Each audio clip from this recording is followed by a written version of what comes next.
Olá, boa noite. Sexto seminário do Programa Institucional de Bolsas de Iniciação à Docência, PIBID-UFO, discute a importância da iniciativa para a formação de professores.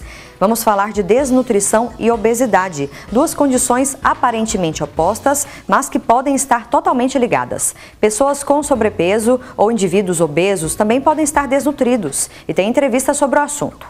Vamos falar sobre o setor de pacientes especiais, um serviço do Hospital Odontológico da UFO que oferece atendimento de alta complexidade e gratuito a pacientes com determinados tipos de deficiência. E falando em saúde da boca, prevenção é o melhor remédio, né? A má higienização da boca não só causa problemas, mas potencializa doenças e infecções. Tudo isso a partir de agora.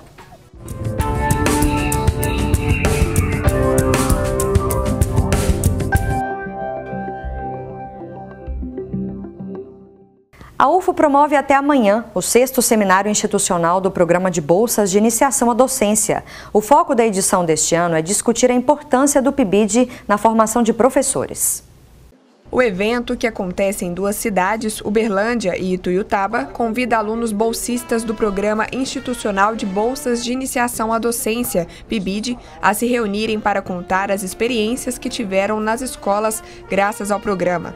Essa é a sexta edição do Seminário Institucional do PIBID-UFO, que também conta com a presença de profissionais envolvidos nessa ideia, como professores.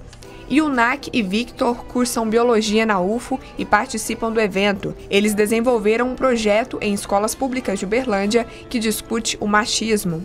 A gente trabalhou com o filme Acorda Raimundo, adaptando para Acorda Zé, que a gente tentava mostrar para os adolescentes o qual o machismo faz mal para a nossa sociedade e tentar transformar a cabeça deles, moldar para um novo tipo de pensamento, onde as mulheres tenham mais voz e mais lugares. Yunak conta que a ideia do tema veio da própria demanda da escola. Foram os alunos que pediram para falar sobre machismo. Muitas vezes é um tema delicado para os professores abordarem dentro de sala de aula e eles se sentem mais próximos dos pibidianos para estar conversando sobre isso.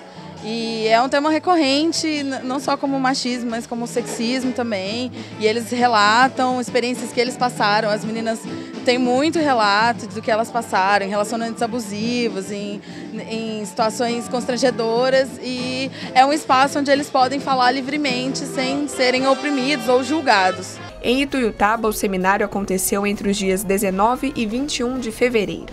Já em Uberlândia, as atividades começaram ontem e vão até a próxima sexta-feira, dia 23. Segundo a coordenadora institucional do PIBID-UFO, na universidade existem cerca de 750 bolsistas do programa. Em Uberlândia, são mais de 50 escolas parceiras e em Ituiutaba, 17. O foco do PIBID é contribuir na formação de alunos que cursam licenciatura nas universidades brasileiras e que devem se tornar professores no futuro. O evento é uma oportunidade para esses bolsistas apresentarem o que desenvolveram nas escolas em 2017 por meio do PIBID.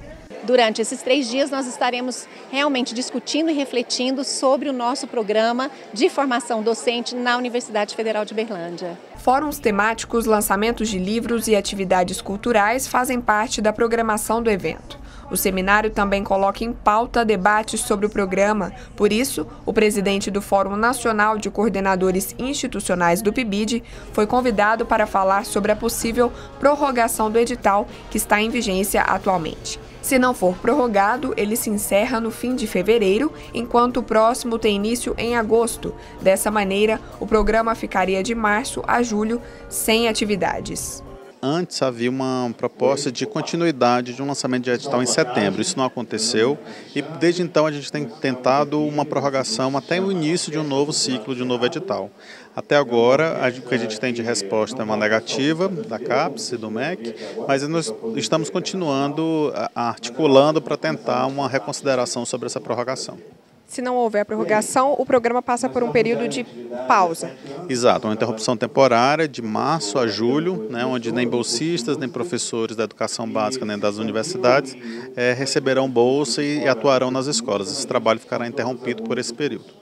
Wesley cursa Ciências Sociais na Pontifícia Universidade Católica do Rio Grande do Sul e é bolsista do PIBID. Ele foi convidado para contar a experiência que teve ao representar os bolsistas do programa em uma audiência pública, que aconteceu no fim do ano passado, com o objetivo de discutir o contexto atual do programa. Também pensando em todo esse contexto em que o PIBID vem passando por alguns desmontes, né? E na época nós fomos convidados ao Senado Federal para fazermos uma fala em defesa nessa audiência pública na Comissão de Direitos Humanos, que foi presidida pelo senador Paulo Paim. E aí, na época, eu fui convidado para representar os bolsistas ID nessa mesa e foi uma experiência bem interessante, assim, poder compartilhar não só com os colegas que são coordenadores institucionais, que pensam o programa mais tecnicamente, mas também como um bolsista que vive esse programa na prática, né? Yunak e Victor acreditam que o PIBID contribui na formação deles e dos alunos que estudam nas escolas parceiras. A gente tem um estudo teórico antes para estar aplicando aquela oficina e também para convivenciar dos alunos com a escola, porque a relação fica bem mais forte, porque certos assuntos os alunos não conseguem conversar com os professores e eles acabam procurando os PIBIDianos para isso. E a gente enxerga que as mudanças que a gente traz, tanto para a escola, tanto para os alunos secundaristas, é muito valiosa. É uma mudança na cabeça dessas crianças, desses adolescentes, e que vão moldar a sociedade no futuro, né? Que vão vir para trabalhar mais ainda para uma sociedade melhor. O evento acontece até amanhã e para quem tiver interesse, tem palestra, atividade cultural. As atividades vão acontecer no campus Santa Mônica da UFO. Vamos à previsão do tempo para Uberlândia e outras cidades de Minas, olha só.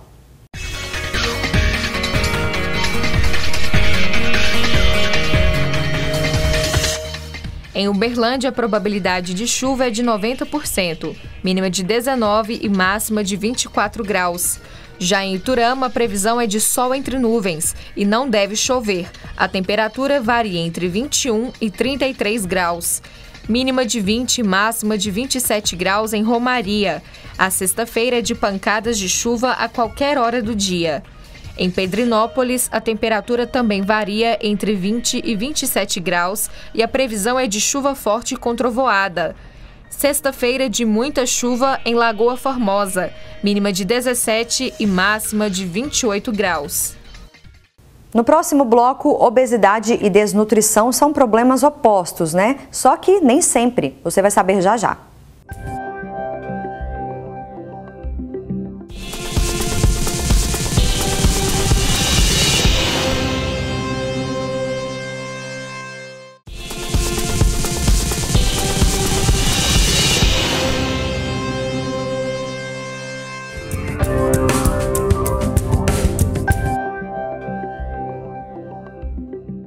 Desnutrição é um problema grave de saúde e pode levar à morte. O que muita gente às vezes não entende é que pessoas obesas ou com sobrepeso também podem estar desnutridas. Nós convidamos a nutricionista Fernanda Tironi para explicar melhor para a gente essas condições aparentemente opostas, mas nem sempre, né, Fernanda? Boa noite. Boa noite, tudo bem? Tudo bem, obrigada pela presença. Obrigada.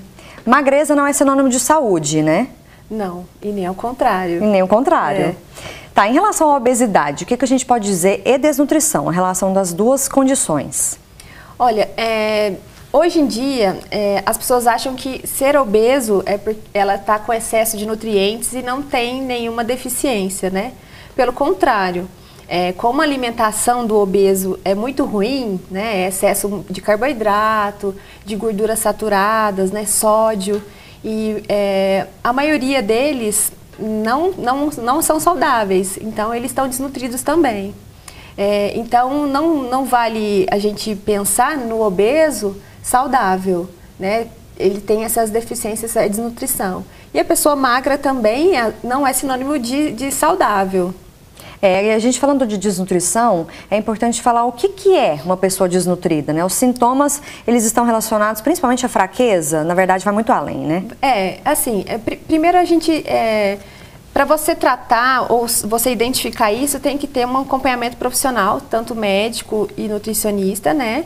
Nutricionista encaminha para o médico, mas a desnutrição é a falta de nutrientes, né? Normalmente a pessoa desnutrida, ela tem falta de vitamina A, de ferro, cálcio, vitamina D. Então, o processo normal de absorção de nutrientes não tá legal, né?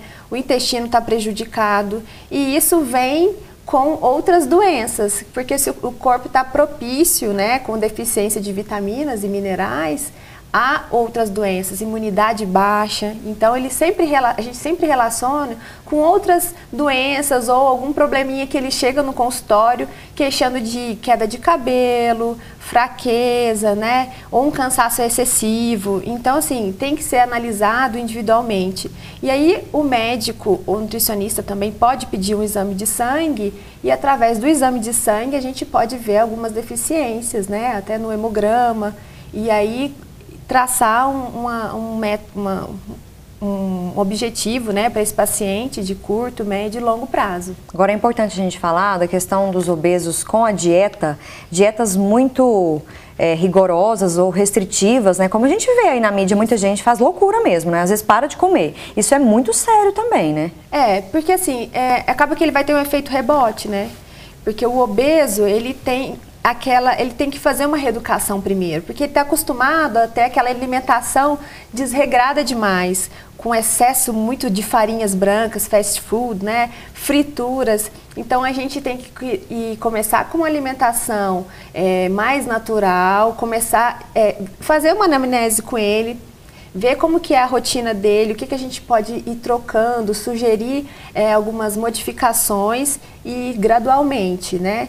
E com a alimentação também, talvez tenha que ser mais rápido até essa mudança, mas não de diminuir a quantidade muito restritiva, porque aí ele vai ter uma compulsão a mais, a ansiedade dele vai piorar, né? E aí ele tende a comer mais. Então tem que ficar bem atento, né, a isso. Agora a desnutrição pode levar também a problemas mais graves, né? Pode, até a morte. Hoje em dia também tem muitas, hoje com essa mídia, né, tem muitas meninas chegando no consultório magras, né, que já passaram por um processo também foi gordinha, e aí acaba que a sociedade influencia muito, né, e ela fica sempre querendo ser bem magra, emagrece, está com o corpo normal, mas está desnutrida. E aí é um processo também até na parte de psicologia, que tem que entrar também para fazer uma equipe multidisciplinar. Uma equipe multidisciplinar, né?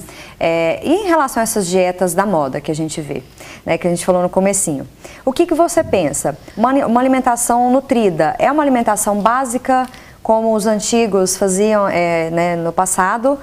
A gente tem que tomar cuidado com essas dietas baseadas em líquidos, em vitaminas, em sucos. O que é uma alimentação básica e nutritiva para quem está nos assistindo? Olha, a básica é a alimentação natural, é aquela que você descasca menos embalagens, e descasca, por exemplo, uma fruta, aquela natural que você pode encontrar numa feira, né, tirando o pastelzinho. Então, assim, você pode frutas, legumes, sem muitas farinhas brancas, então aquele alimento mais natural possível, sem muito industrializado, conservante. É essa alimentação que todo mundo tem que ter, né? Porque hoje em dia o que você mais encontra são pessoas que querem alimentos muito rápidos e práticos para o seu dia a dia. E talvez a fruta ali é a coisa mais fácil e prática que tem, né? As pessoas estão consumindo a carne, né, também de uma forma errada, muito excesso de proteína, o excesso de proteína. Então, assim, quanto mais natural, de verduras, legumes, né, que ela puder fazer em casa uma comidinha mais saudável, é isso, é simples, é a comida simples. É o de sempre, né? Não adianta inventar muita coisa, não. Sem inventar, e quanto menos industrializado, melhor. Fica a dica, muito interessante. Obrigada, viu, Fernanda, por conversar com a gente. Obrigada a você. E no próximo bloco tem mercado de trabalho. E ainda um setor do Hospital Odontológico oferece atendimento gratuito para pacientes com deficiência. Voltamos já com os detalhes.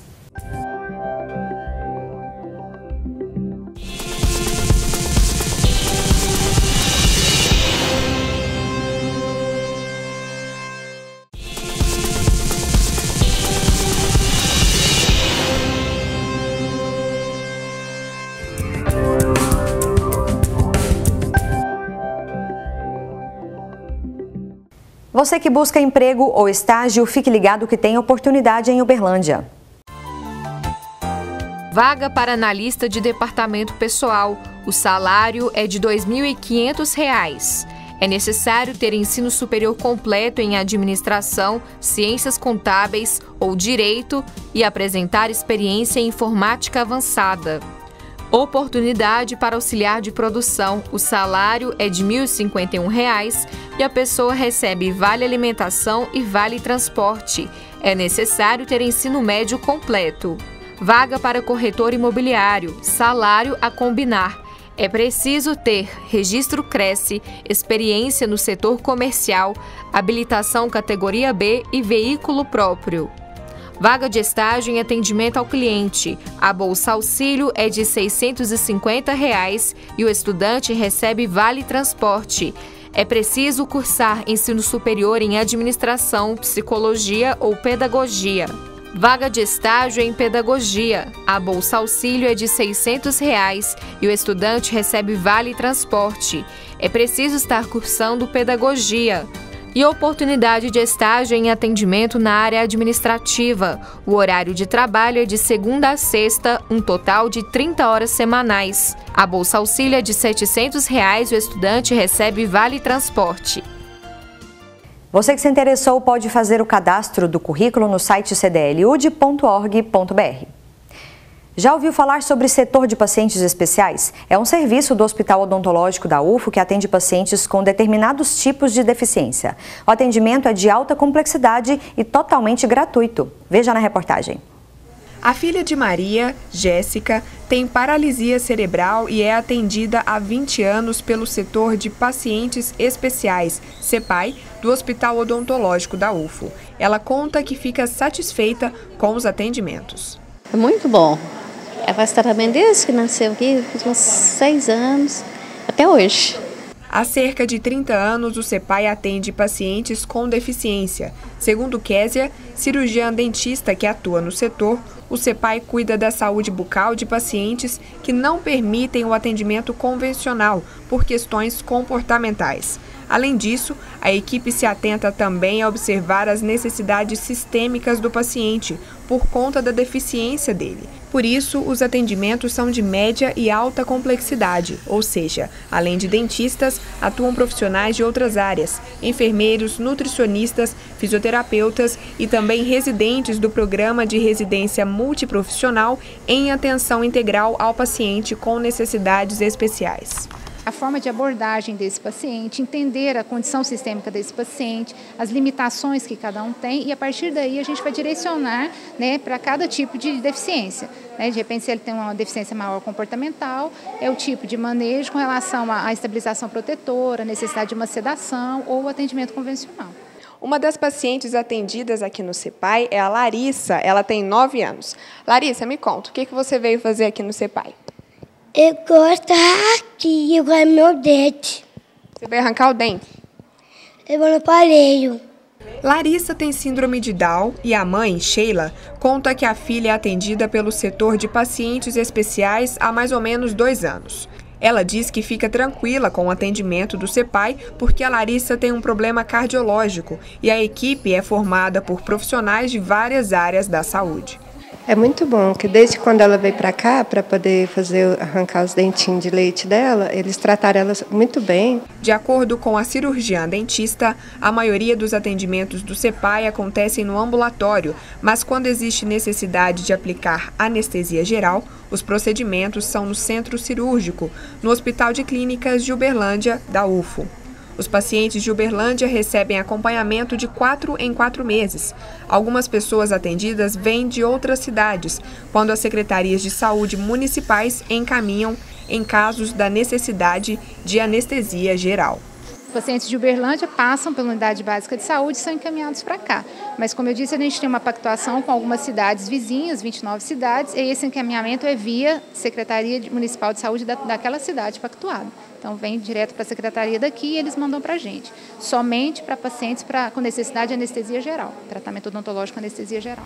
Pois é, e falando em saúde da boca, quem nunca procurou o dentista só porque sentiu dor? A prevenção é fundamental e os benefícios, claro, vão além da estética. A má higienização da boca pode causar vários problemas, inclusive potencializar infecções, doenças, enfim. A gente precisa falar sobre isso e nós convidamos Renata Prata, que é professora da área de odontologia preventiva e social da UFO. Boa noite, Renata. Boa noite. Obrigada, viu, pela presença. Eu que agradeço o convite. Prevenção é muito importante, é fundamental para prevenir problemas de saúde? Sim, a prevenção é um dos focos de ações de saúde bucal. Então, além de tratar das doenças, a gente quer que elas sejam evitadas. E para isso, nós precisamos que esses nossos pacientes, que a população seja educada para cuidar, para higienizar, para evitar futuras doenças. Então, essa parte preventiva é muito importante no tratamento e para evitar o tratamento também. Porque depois que o paciente passa pelo tratamento, se ele não tiver uma boa escovação e higienização em casa, ele pode ter esse problema novamente. Então, esse cuidado é fundamental para ele manter sua saúde bucal. Agora, a gente falando de prevenção, né, de cuidar bem da boca. Às vezes tem tantas dúvidas, né, doutora Renata? Sim. E eu vi que você trouxe aqui algumas explicações pra gente, né? A começar pela escovação, então. Tem um jeito certo, porque às vezes a pessoa escova com muita força, sangra, enfim. Eu queria que você mostrasse pra gente. Tá. A escovação, a gente estuda técnicas, existem técnicas. Mas o que a gente tem que pensar? Que eu tenho que escovar o dente em todos os seus lados, que a gente chama de faces, né? Então, eu preciso escovar ele pela frente, por trás, por cima, onde eu mordo os alimentos, e nas laterais. Mas as laterais eu tenho outros dentes, então eu não consigo fazer isso com a escova. Então, primeiramente, eu utilizo a escova. Vamos lá, vamos explicar para quem está assistindo, né?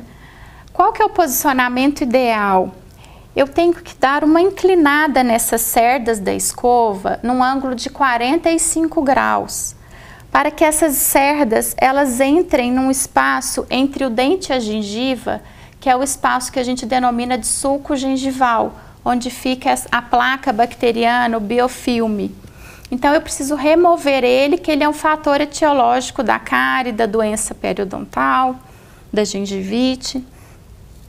Então, eu posiciono a escova nessa inclinação de forma a cerdas entrarem nesse sulco e fazerem a correta higienização.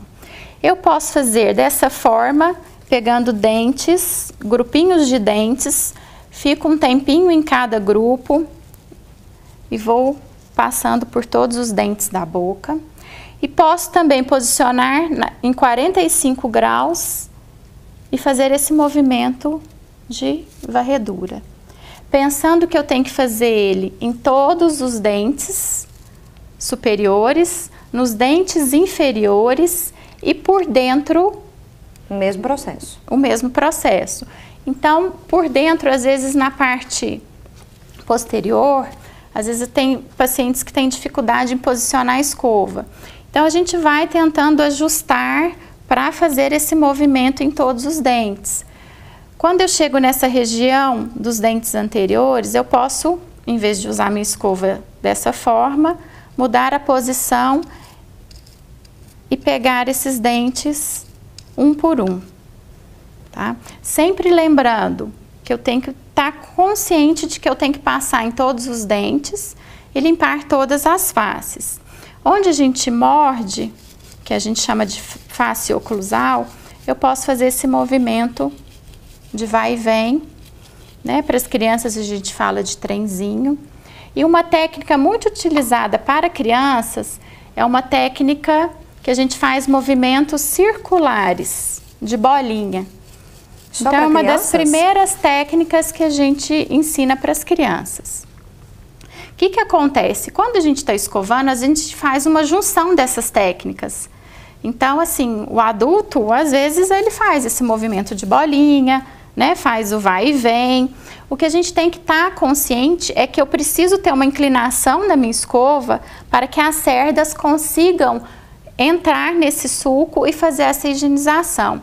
Eu não preciso colocar força, tá? Eu tenho que ter um jeitinho ali para posicionar essa escova, porque senão às vezes eu posso fazer uma força excessiva, ter um sangramento. Machuca, né? Machuca. Então isso é uma questão de hábito, de técnica, de tentar, e não pode ser uma coisa rápida, eu não consigo escovar de forma rápida e ter uma escovação efetiva. Não adianta ter pressa. Não né? adianta ter pressa. A gente tem que estar pensando que a gente está cuidando da gente e todo mundo quer se cuidar bem. Então, assim, em torno mais ou menos de uns 2 minutos a gente consegue fazer uma boa higienização. É possível que a pessoa não vai conseguir, né? 2 minutos só do dia, tá? Né? E agora, assim, em relação ao fio dental. É isso. Só a escova a gente não consegue ter uma boa higienização. A gente precisa utilizar o fio dental. Justamente naqueles locais que eu falei que está um dente encostado no outro. Tá? A escova não consegue atingir esses locais. Então, como que a gente usa o fio dental? Eu pego mais ou menos 30 centímetros, eu dou uma enroladinha num dos dedos e o restante eu passo para o outro dedo e enrolo mais. De forma que eu tenho os polegares, eu consigo ter essa maleabilidade, ter essa firmeza. Então, eu vou entrar aqui entre um dente e o outro. Eu tenho que ir para o lado desse dente e depois para o lado do outro dente. Então, quando eu coloco ele entre esses dentes, eu tenho que sempre lembrar que eu tenho que passar por um dente e depois pegar o dente do lado. Então, eu faço 2 movimentos, tá? Passei aqui, o que eu faço agora? Eu enrolo essa pontinha e desenrolo a outra que está maior. Por quê? Porque aí eu vou passar um fio dental que está limpo. Então, eu vou fazendo esse processo. Venho novamente em todos os dentes. Passo por um lado, passo para o outro. E se a gente olhar no espelho, a gente consegue ver que o fio dental, ele entra nesse espaçozinho que é o sulco gengival. Uma outra coisa que a gente também não pode esquecer é escovar a língua, tá? E para isso, esse modelo aqui não tem uma língua, mas imaginem que a minha mão seja a língua. A gente faz esse movimento no final da língua varrendo. Eu nunca posso fazer igual que às vezes eu faço nos dentes, que eu vou e volto, porque senão eu levo a sujeira e depois eu trago de volta. Então eu posiciono, escovo, enxago lá minha escova, se eu quiser passar mais uma vez, eu passo novamente. Em relação às escovas, doutora, tem alguma ideal? E uma outra coisa, a troca da escova. Quando as cerdas já estão abertas, é o ideal para a gente trocar, porque essa escova não está sendo mais efetiva. Tá? Então, assim, isso vai de indivíduo para indivíduo. Tá? Então, a gente tem que estar observando isso. Tá? Okay. A questão das cerdas. Obrigada pelas recomendações, viu, doutora? Eu que agradeço. Prevenir é o melhor remédio sempre, né? Isso. E o TV Notícias de hoje termina agora. Você acompanha mais notícias no Jornal Minas, segunda edição. Uma boa noite.